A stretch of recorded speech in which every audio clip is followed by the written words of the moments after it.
All right, all right, all right. Welcome to another episode of Parable from the Pit, a Warrior Week podcast with me, my good friend Matt Edmondson, and Kate, his son, here on the podcast. Welcome, man. Thanks, bro. It's good to be here. Okay, flying from San Luis? Denver. I don't know, man. San Luis. Okay, Warrior Week 61. Yes. Okay. All right, man. What brought you to Warrior Week? Matt, what was your first experience that draw you to Warrior Week? So I just got introduced to Warrior. There's a guy in one of my groups called Vistage. It's like a CEO advisory board, and he left Vistage to come to Warrior. That's the first time I had heard about it. So he had kind of showed us the intro video. I thought it was fucking crazy. I was like, dude, that guy's got something crazy going on. That's not my thing. Yeah. So, so I didn't follow up on it at all. Messages kind of just started coming through Facebook ads, and so I was kind of in a dark place in maybe it was 2018, and just having a rough time with my wife and some issues going on there. So I bought the Warrior book, and I read the Warrior book, cover to cover, and just started trying to do all the shit in it myself. Right? I tried to stack myself in a notebook. Like, if you want to try the hardest thing possible, and tried to do all the Warrior stuff yourself in the Warrior book. And so I kind of set it down. I was listening to the Warrior on Fire podcasts from Garrett like every day. Kids were listening with me, and then he's like, "Dude, I'm shutting it down. I'm bringing it in house only." Yeah. And so like my fire was gone. So I was off. I kind of stopped, put the book down, kind of circled back to the same spot. I was in a rough spot with my marriage and really questioning what was going on with my life, blaming everyone else for everything that was wrong, and just picked up the phone and was listening to something that was an invitation to Warrior Week. And somehow I got connected to, it was something from you, which was the call to action, and gave your phone number and called, and you and I had a conversation and was signed up. Beautiful. So what was happening, man? How many kids do you have, right? 4 boys. Okay. Ages? 16, 14, 12, and 10. Okay, great. So Kate is 16. Kate is 16. Awesome. 4 boys, man. Whole football team. Almost. No more, though. Okay. So what was the thing that resonated the most, right? And out of all the messages, what was this thing that was pulling you towards just doing something about stuff that was not working out at that time? It was interesting. Like Garrett's story really resonated with me. Like I could identify in his life experience in so many ways. In the trying to find a path and find a way to improve myself and fix my situations, and constantly learning and then coming up into walls. Always trying to do it myself. And I'm like a lot of entrepreneurs. Don't want to ask for help. Like my pride is strong, my ego is big, and I don't want to ask for help. And to listen to him talk about, man, there's a way that you can come into the program and cut away lies and bullshit and level up across all these other areas, And I'd always dove into business more than anything else, and had some relative success up and down. But just his message resonating for, how do you connect with your queen? How do you connect with your kids? How do you improve your body? Honestly, I didn't resonate with the spiritual side that much to begin with. Right. But really, it was just having issues in my marriage, and I really wanted to find a way to improve that situation. And like most entrepreneur out there, like the first time you saw the message, like, okay, fuck this, this ain't shit. Then like this not for me, right? What like if you go back to when you said fuck this shit, it's not for me. Like what puts us in that reaction? I think, I wasn't in a good place physically at that time. And when I saw the videos, I was like, man, that is like a boot camp. Yeah. I was stuck in my comfort. Yeah. No, man, I'm not interested in intentionally beating myself up. Yeah. Yeah. And so it was avoiding what was necessary to move forward for me. It was like saying, hey, I want what's on the other side, but I'm not willing to do what's required to get there. Right. Yet. So I remember when I came in, 2013 was it, and man, there was no fancy videos. Like I wish I had some of these fancy videos. I don't even know how the fuck would I react to the fanciest video right now that is out there, right? Because my whole thing was, here's this guy with a green hat. I'll show the green hat after the podcast. I'll show the picture. Here's this guy with a green hat. He just finished the CrossFit workout. He comes out of the gym. And he's still sweating. I just got into CrossFit, and I was doing some of that workout, so I could feel how hard they are, especially when I sucked ass, right? And so I'm like, here's this guy that just went through this, and he's talking about like life and everything else.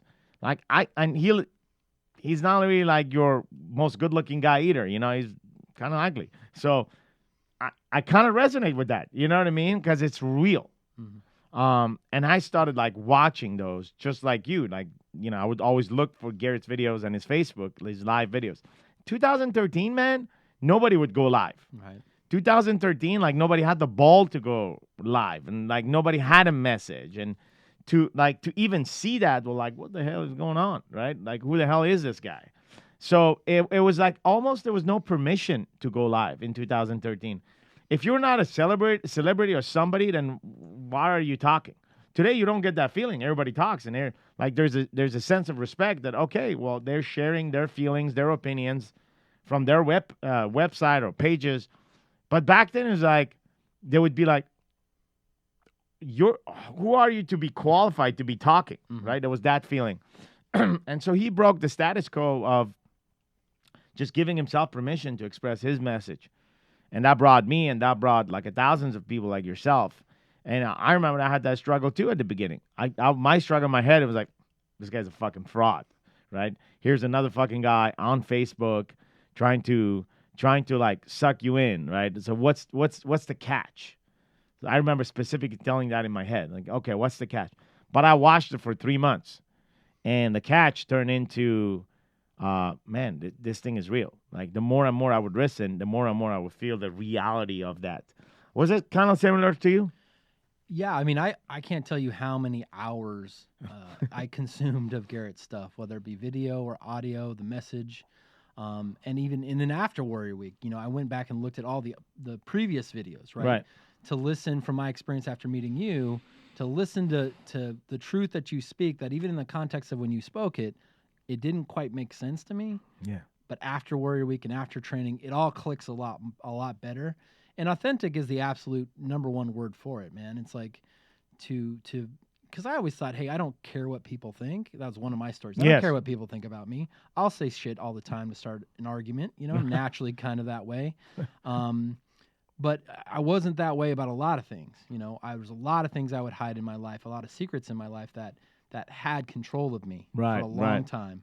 And to hear the liberation that came from that for Garrett, of being able to let that go and come into the light and realize your full potential. And then also the most important thing is in my experience is how authentic everyone else is, right? Right. Like without judgment, the level of acceptance that we all have our shit, we are all a little bit crazy. But within Warrior especially, we all can envision a future self of ourselves that is bigger and better and are all committed to try to find whatever way forward, sometimes a couple steps backwards, but ultimately forward to achieve what that is, you know, and then level up to the next level and the next level and the next level. You know? Beautifully said. You know, I often said that, like our current condition, man, it doesn't define the conclusion. Like right now, a dude may be overweight. That doesn't define a conclusion.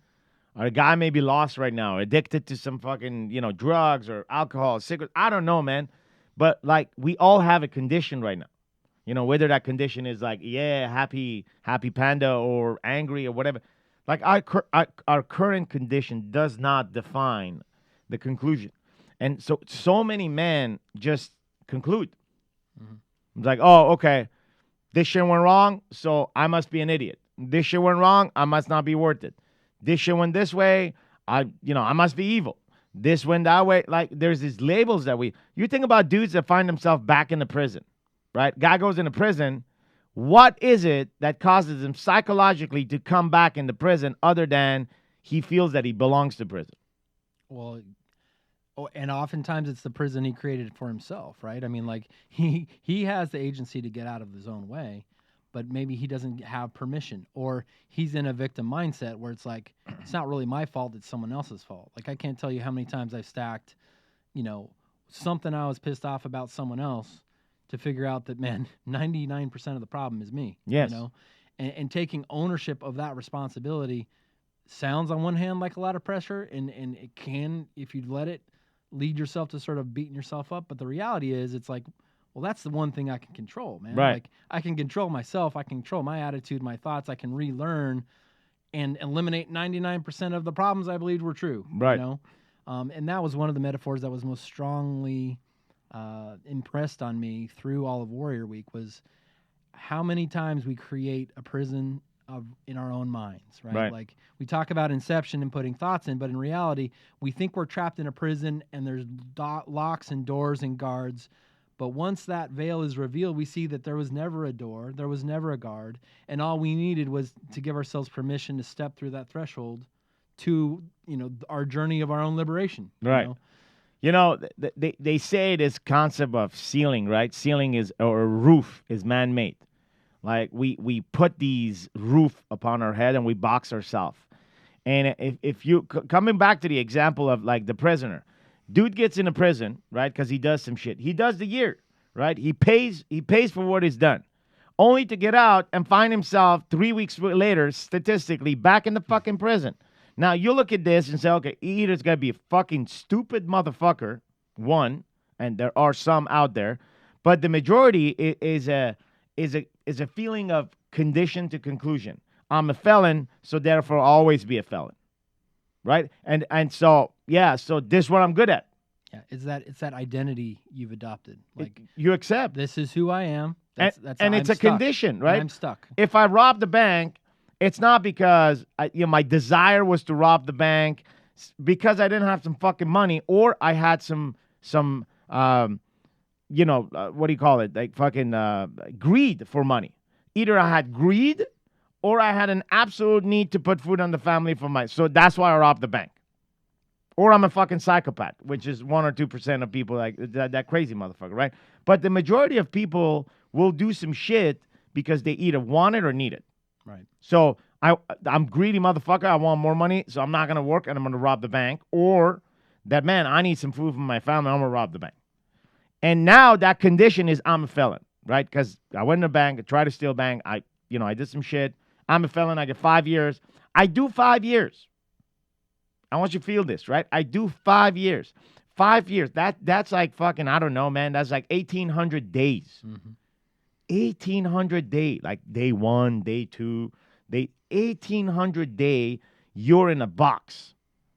You eat the same food, shit in the same place, talk to the same people. Then you come out. What is it that pull you back in 3 weeks later? I mean, if you've been surrounded with a bunch of other criminals for 5 years, right, and you have no liberty, no freedom, no choice, you think you have no choice to do anything in that condition, you come out, it's like, I have too many choices now. Like, the world has passed me by. 5 years is a long time. Yeah. Like, it's the way the world is changing, it's accelerating. It's not slowing down. 5 years later, you come out, it's a whole different world. You don't know how you fit in. Nothing seems real.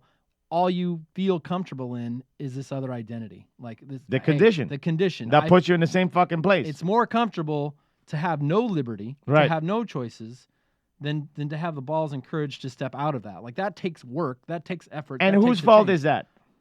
It's certainly not society's fault. But yeah. I mean, how does he come over that condition? It resolves with him. It resolves with him, but the conditions of where he's at doesn't help him to resolve it.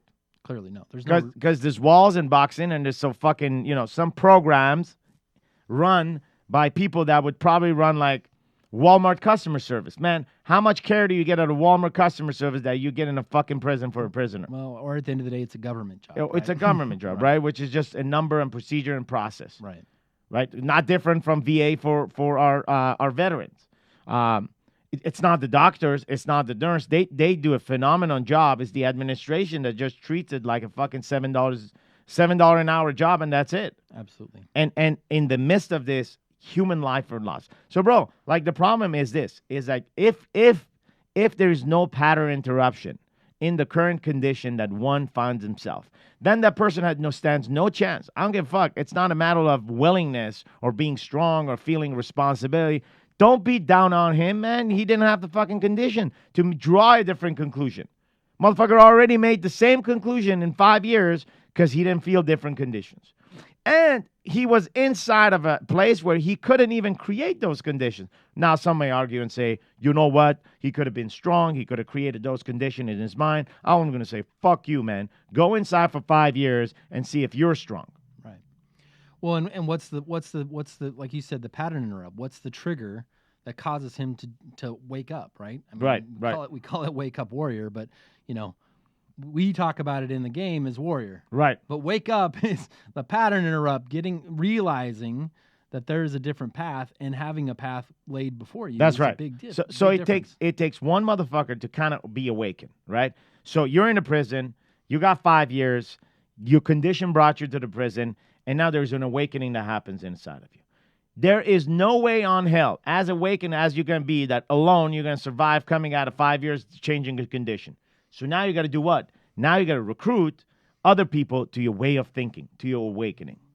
Now you stand a chance. If I get 50 to 60 motherfucker inside of prison that could actually agree with the way I think as a way to liberate ourselves from these conditions, now I have a tribe. Although the government, the Walmart customer service, motherfucking administration service, and all that shit did not provide anything for me, I have created the conditions with others to free myself from the condition that brought me here. And that's why we see results, people coming out, never go back, right? Because those guys they tapped into the human condition. The only thing they had available to them was another man, not even another woman, right? Because it's all men. Right. So this reminds me of Warrior and how Warrior started. Like Garrett felt this prison of lies, and inside of that, he liberated himself by telling the truth. And he steps in, he does the videos on Facebook, and what he does is one by one, inside of this prisoner where everybody wants to hide and pretend that conditions are their conclusion, now he started recruiting people that think the same way. Recruited me, recruited other guys, and now it's over 50,000 guys, right? And out of those, like hundreds came to Warrior Week. You're one. Not too many came because it is just another level. Mm-hmm. It's not that the physical stuff is just, hey, man, do I have the courage to go into the night and turn on the light physically, right? Physically allow myself to be in an environment where I cannot escape. Can I break through this solitary? Because when you come to Warrior Week, you're not talking about breaking from prison. You're talking about breaking from a solitary. Inside of a wall, nobody, and it's dark, it's cold, and there's a little window that's called hope. Yeah, and you're with a few other guys, but you don't know any of them. You don't know their background. I mean, like you mean with the guys, and you bullshit for like 10 minutes the night before, and then standing in line waiting for the bus to show up, but you don't know these guys. You definitely don't know them, the reality of them. Right? Correct. You know the mask they put on and they're showing up with, but you're like, here's these other dudes, and you see the videos, and you amp up in your mind. What is Warrior Week in your mind? Right. And then when you experience it, I mean, that's the other thing. It's really hard to explain someone that hasn't gone through Warrior Week. Right. And I think all of us that have a different bond of brotherhood. And I've met a lot of guys that came into Warrior that didn't go through Warrior Week. Right. And there's a different level of just having gone through the pit and gone through the evolutions over the course of 3 days that, nothing in my life has been anything like it, So let's take it to the first night, right? You come in, and the first night is the dark night, is the pit. You go inside of that. This is, the parables from the pit. And so tell us kind of what that night represented for you. Cracking open the code. I mean, really, it's what revealed to me why I was actually at Warrior Week. And I thought it was because of my marriage, and my marriage was not in a good spot. So balance was the reason I gave. But the very first evolution is, you have to answer to you, why are we at Warrior Week, right?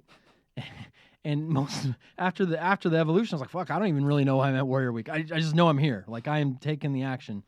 And it revealed to me that the real reason I came was I was lacking a connection to God, right? It was really access to the voice, and in all the evolutions, man. I was leading with my strongest weapon, which had been my brain. My whole life, I'd been rewarded for being really, really smart and really, really responsible.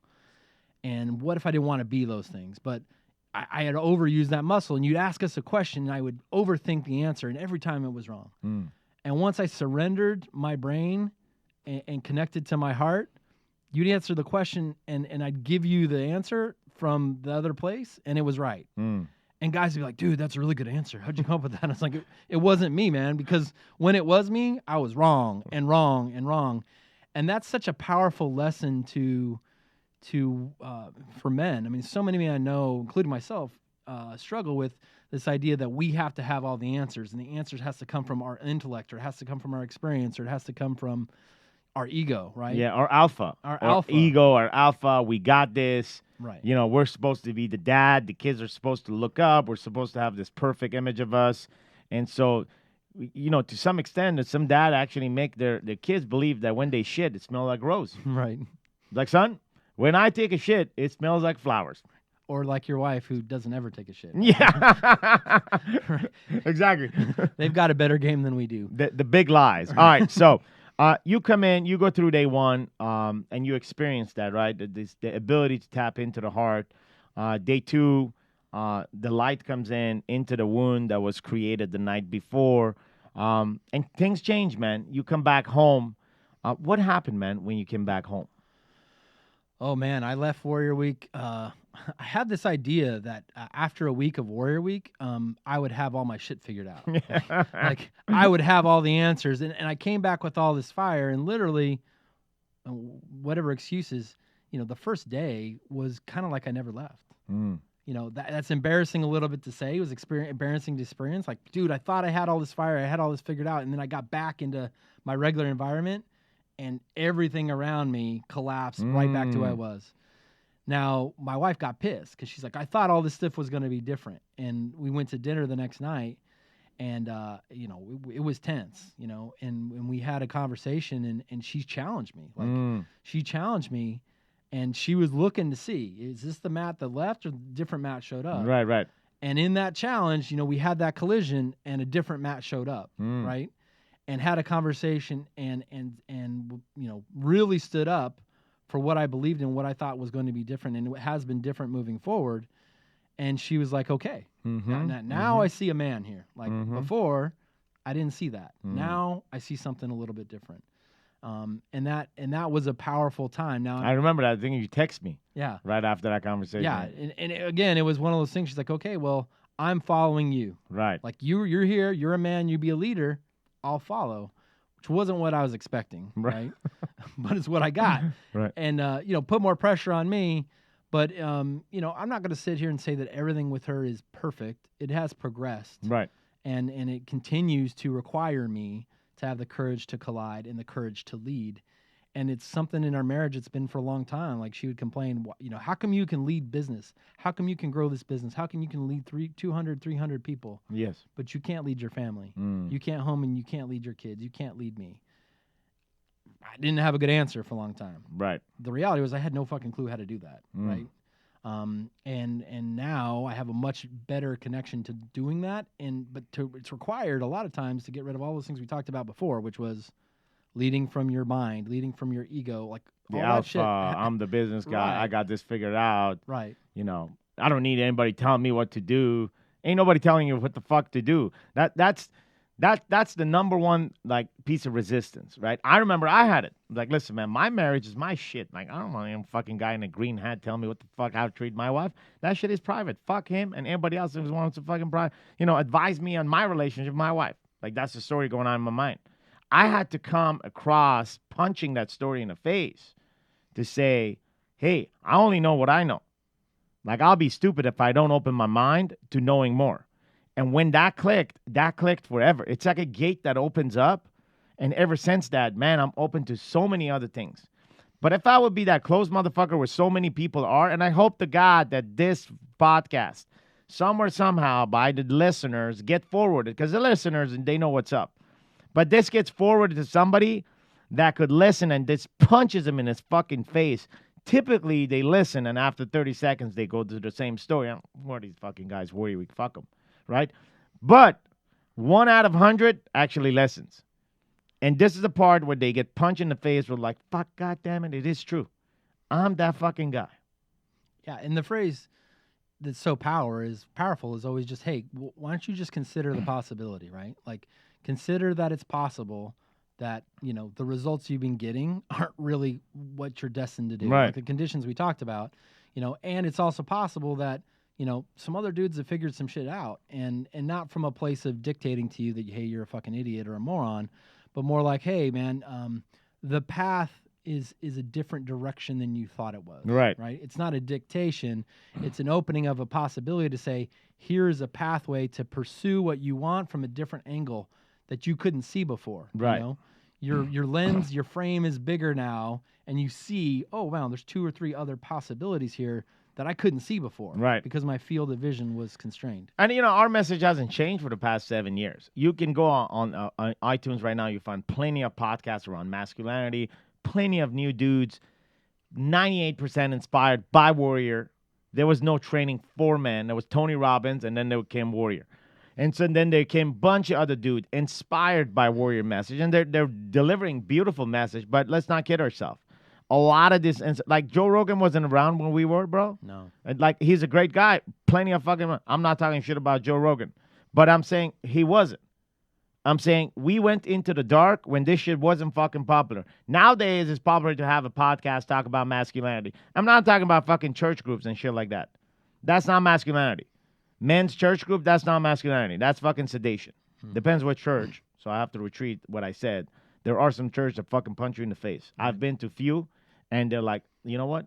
Well, actually, my first experience of going to the church was pretty awesome. It was here at Compass Church here in Laguna Hill. We sat down, and I'm like, man, I don't want to really listen to anybody preaching about God. And like, we want to be on that journey by myself. I sit down, the motherfucker come up on the stage, and he's like, are you willing to die for God? I take a look around. I'm like, hey, I like this message. I'm not sure about the 12-year-old sitting next to me, but I like this guy. And so there are some guys that I'll connect with, but most guys, like, they just don't bring the fire of what is required. Right. And it's not against church. It's the same thing in the mosque. It's even worse in the mosques because it's all about like respectful for no reason. Same thing in the synagogues. So it's not like church or synagogue. It's just the holy places apparently are reserved for just holy conversation. But there is no holiness in man. Well, and that's the ironic part. I mean, it's interesting how so many churches, ones I was raised in, they believe they have the compelling message to change the world, but they don't tell anyone but each other. Right? Like we got our own little club. Don't go out there and tell anyone else. We want to, we have to be respectful. We have to follow the rules, and that's where I think some people, myself included, I have a challenge with organized religion more because, hey, people are fallible, right? And institutions become corrupt. The bigger they become, the more bureaucratic they become. 100%. The more corrupt, the more away from their original message and connection to the voice they were intended to deliver, whether it be government or public school education or, right. Go on down the list. And this idea that you can have a direct channel to God and this idea that, hey, church is a building you go to, or it's a congregation, or it's a doctrine, agreed on by a bunch of dudes 500 years after Jesus died, that's not what he said. You know what I mean? And the community, I mean, heck, I find God more frequently when I'm at Warrior and I'm more connected to God at a Warrior Week event or a Warrior training or with my brothers than I feel in any church I've been into. Because I feel like, hey, we're on a journey, and we don't go around talking about it being a holy journey per se, and we don't use that word. But we do talk about how do you access the voice? How do you know you're connected to God? God's will for you, God's will for his family. And how do you separate the difference? Like, what is God telling you and what is your ego? Right. Like, and I was good at taking credit for where God led me in the past. Right. As being from me. 100%. And in hindsight, I can look back and see clearly almost all the big shit I did in my life really wasn't me. Right. It was led by someone else. So the main navigation system here at Warrior is God. It's a conversation of God. Once you're in Warrior, the navigating system is God, right? And your relationship with God, whether that's found in church, in the mosque, in the synagogue, whatever that is, whether you attend every Sunday or not, all we ask you to do is you always make sure that you're hearing the voice of God, not the voice that's pretending to be the voice. Because the voice that's pretending to be the voice has a couple of agency work out for him. He has the agency of anger, so he'll put out there and use his anger to woo you in, to deceive you. He has the agency of deception, which is lies themselves.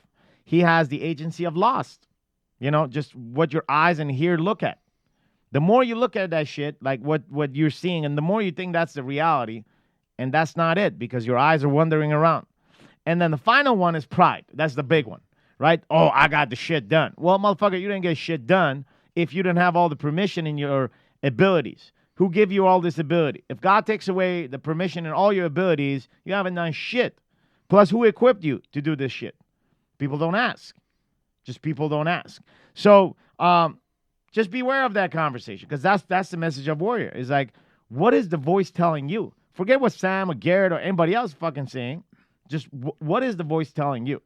And one of the most powerful books I ever read is a Napoleon Hill book called Outwitting the Devil. It's a book he wouldn't allow to be published till after he died. In fact, after I think his kids died. Even. Okay. Because he felt it was so controversial when he wrote it. And really what it is, it's a conversation between he and the devil on how the devil misleads men from their ultimate purpose in life. And he talks about, hey, here's all these powerful things I have, all the things you mentioned, the agency. But he said the most powerful one and most effective one is what I call the drift, which is just slowly giving, and it's sedation. It's a slight, subtle thing that gets you off your target. Yes. Right? And it's the most powerful thing that gets you from your ultimate, biggest, highest self you can achieve. But it's these subtle little things that you don't really notice. Right. A slight little push, a slight little breeze, a slight little thought in your mind that gets you off. And it's an amazing book. Whatever your religious background is, to go through the thought exercise of the conversation about, what it is in the world really that keeps people from realizing their highest potential. It's an amazing book because you got it. When you look at the devil, whatever the fuck you want to call it, the number one problem with everybody in the world, right, common across the world, is that they put the devil and God at the same level. That's not the fucking case. That's not the case. If you do that by mistake, you already lost because you're already being deceived. Yeah, they're not the yin and the yang. They're not of each equal, other. man. Right. 1, 2, the devil can be in a form of a man, right? So devil, spirit, whatever the fuck you want to call it, man. So then you and I know how to build relationship with that another man. So which means the devil could actually come in to the church and sit next to you. He could listen to the same scripture and he could use that for his will. You got to be aware, man, of who the fuck you're allowing in your life. That's the key. Right. It's not different from the dude in the prison. The dude in the prison is awakened. He wants to bring certain people to believe in him because that's the only way to change his condition. And guess what? Some other dude is awakened in some other way, and he's like, I ain't going to let this guy grow. So you got to be aware of who you're bringing in. Man, how many times we've seen it in our own circle, this idea of mistrusting. Like, okay, I trust this guy in business. How many times we trust a person based on their words or the fact that, they come from a good family, the fact that none of that means shit. Right. None of that means shit. Or the label the other way, right? I mean, hey, he came from a shitty background. Yeah. His dad was an asshole. Yeah. Like, he was in a prison. Right, he was in a prison, right? So, all right, cool, man. We're going to go to your son, and we're going to talk about, like, you're 16 right now. And so just give us your perspective of, like, what is this present now for you at 16, for 16 years old? Like, what is the present right now? Like, your dad and I talked about, like, once you're an entrepreneur, the business becomes the prisoner of an entrepreneur and takes him away a lot from some other stuff that he signed up for. But what's the present for 16 years, especially this fucking year, right? Everything has been taken away from you. Everything, like all the hobbies, everything, like just everything that a 16-year-old has been taken away from them because of COVID and because of this situation. But one of the other thing is also like educational institution, they kind of expose themselves of whether how important they are in our lives or not. And will be believed to be like, oh, I got to go 4 years in order to be somebody. Well, is that true? Right? So talk to us about what is going on right now in the 16-year-old world, man. What do you guys talk about, bro? I think at 16, a lot of the like what the prison is for me at least is who am I? Like, what is my purpose in the world? Like, what am I put here to do? Like, what do I want to be? I guess, and it's a lot of pressure, I guess, with social media and all that whole world of everyone else portraying like, oh, my life is amazing. Like, I'm on top. I'm super rich. I have a hot wife. I have no problems ever. And I think it kind of makes you look at your own life and question, like, well, what am I doing? And especially with COVID, it's kind of hard to get out and do things and have hobbies and find your interests. So I guess for me, it's figuring out who I am and who I want to be, and then also like putting myself in the right position to succeed instead of just like sedating all day or just because there's not much to do. Finding my own way to be me, I guess. Cool. So if you go back like between 12 and 16, either yourself or your friends, and this idea of like, look, back in the days when we were made fun of or when we were bullied, which is almost the same fucking thing, but when some shit would happen to us, this shit would happen at school, or this shit would happen like after school on the way to school, and then we would be at peace while we go home. We go home. Your dad and I will go home, and then we would bitch a little bit about it, and then people would say, okay, well, go in your fucking room and shut the room, and we would shut the room and stare at a picture, a Metallica picture, whatever, like just look at a poster. That was our way of dealing with it, and it was pretty cool because we didn't get bothered. Nowadays, man, you get bothered at school, you get bothered on the way to school. That shit continues and follows you like on your phone throughout the evening. You're not even present at home because whoever's like making fun of you or whoever's is wants to hurt you somehow somewhere keeps fucking just like pinging and pinging, and you get like access to it. And then like the last thing you could be reading, it's a comment, it's a criticizing comment about you, and then you close those eyes. We didn't have that then. Somebody said we had big ears. That would kind of stick with us. But that night, that would not be the last thing we would hear. Now you get a 11-year-old girl that gets that. Oh, you have big ears. It's fucking damaging, man. Before she goes to bed. So what have you seen between you and your friends about the reality of this thing, like this pressure that now comes home? I think it's a lot of more like influence about like making right or wrong decisions. I don't personally, I haven't seen a huge problem with bullying in schools and that Mm. type of things, but it's more like associating with wrong types of people. And so then if you have an image at school of who a person is, you kind of like want to be that person. Like, oh, he's much cooler. Like on social media, I want to be the rich guy with a fast car. Right. And I think it's a lot harder to distance yourself from that now. So like making right decisions or even just who you associate yourself with, because a lot of people are like just really taxing on your mental health and all Yeah. that kind of stuff. And so I think it's just a lot harder to figure out who you are because it's a lot of pressure from other people to like what's cool now or like Right. all that kind of stuff. And the thing about these guys is like they actually preach the message that, hey, if you're 16 and watching this, you too you can have a car, you too you can have this, Mhm. and they start putting the seed of doubt in the shit that you're doing.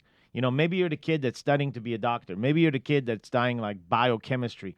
Maybe you're the kid that's studying to be the next scientist, or you're the next kid that is going to be the next mathematician.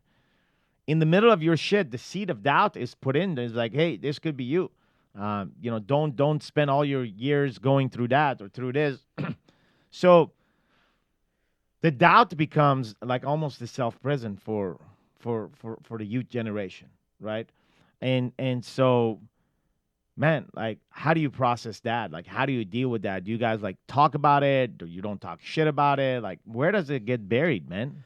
Um, as like a seed of doubt, right now it's kind of like I noticed it a lot just like with sedation. So like some kids will just go home and play video games all day and just not deal with the world or do Yeah, anything, or then or a lot of other people just like don't talk about it. Like I don't think I've probably had two discussions yeah, and not even at school about like what it is to be a man and that type of, or I guess that area of life. yeah. And so I guess a lot of kids just grow up not really knowing how to deal with that stuff.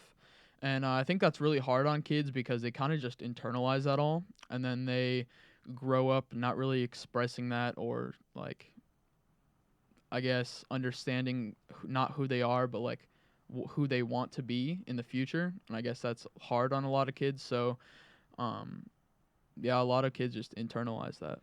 That is so wise, bro. That explain why when they grow up being like adults like you and I, that if anybody else is talking about trying to break the pattern, they'll be like, "Fuck you, bro. I don't need anybody else." Like 20, 30 years, I've built this bitch, so I'm gonna be doing me. I got this, right? The ego just solidifies itself until some shit will go south, right? Divorce happens, kid says, "Fuck you, I'm gonna leave home," or some shit happens, and I'm like, okay, now I really need help, right? And the whole point is that you don't have to wait for it to be too late. And it's great that you're doing this. You're following your dad's example. You are you are a seeker at 16. You're asking bigger questions and better questions, bro. I can tell you now. I didn't ask this kind of fucking question at 16. At 16, I was like wondering, if my head is gonna be in the toilet tonight or not because I was just too fucking drunk or shit like that. Um, Things have changed, right? And the environment, although the pressure that we see and all this thing with social media, on one end adds a lot of pressure, but on the other hand, makes a percentage of young men like yourself aware, right? So like, man, who am I? Why am I here? And like, who I'm gonna become and what I'm gonna do, it's kind of independent on who I'm gonna be. It's if I'm a doctor, I'm a doctor, but in heart, am I a healer? So if I'm a healer, I can be a doctor. I can be, I can be all kind of things to heal people. So it's like, who am I at core versus what makes my identity if I, have the car or do this or, become this title. Really good questions to ask yourself at that age. So what did you notice in your dad, like he coming to Warrior? Like what have you seen in your dad with his commitment to Warrior and his, the work that he's done for himself through Warrior? Well, the first thing I started noticing is that it would be, he was more rational about everything and he kind of understood what he wanted in life and just who he wanted to be. And I think before he was kind of in his mind, like, this is who I am. This is like my condition. Yeah. So I'm just going through this day by day. And I think, the first thing I noticed is he started like, I guess being more of a father. So he'd try to like look at situations different ways instead of just like, I'm the father. This is what I say. Nice. Like, this is how it goes. I think that was pretty helpful too. And then slowly after that, through he'd start introducing me to some of the podcasts, or we'd start watching some Garrett's Instagram videos in the car and like the way to school and that type of thing. And so I noticed that he started. How do I explain this? Like, as a person, he was just different, like for the better. So he changed. He was a lot less negative, and I could tell like he understood what he wanted to do. And then I think like especially stacking things, and I'd notice like he'd sit in the basement every night and just stack like what happened in the day and how he was feeling. And I think that was really helpful for him to have like a clear mind and then be able to understand like what's really going on, like what's really happening, instead of like in my mind, like this is where I am, and like, yeah. Beautiful. Thank you for that. Okay, man. So, Matt, we're gonna go to you for final words here, man. Listen, if somebody been listening to us, we had a very good conversation between, a young man sitting here, myself and you, and just discussing like, why do we resist, right? Because that's been the theme of like, why do we resist and why do we fall in love with the shitty conditions that we fucking create with ourselves, where all the possibility is on the outside of those conditions, right? So if you would have a message that would be kind of like an arrow that you would draw and throw at fucking and just go through the heart of a man right now that is listening to this, what would you say? There's a guy right now listening to this, or a guy listening to this that knows a guy that needs to listen to this, that is in certain condition and is drawing already some conclusion. What would you say to that man? I mean, the biggest lie you can tell yourself is that you're alone, right? And the first thing would be like, dude, you're not the only one to be in a pit. There are others that have been in a place they thought was so dark that they saw no light, and there was a frequency that came through to them. Like maybe this message has been told to you 1,000 times. Maybe your wife has said the same thing to you. Maybe your dad said something to you.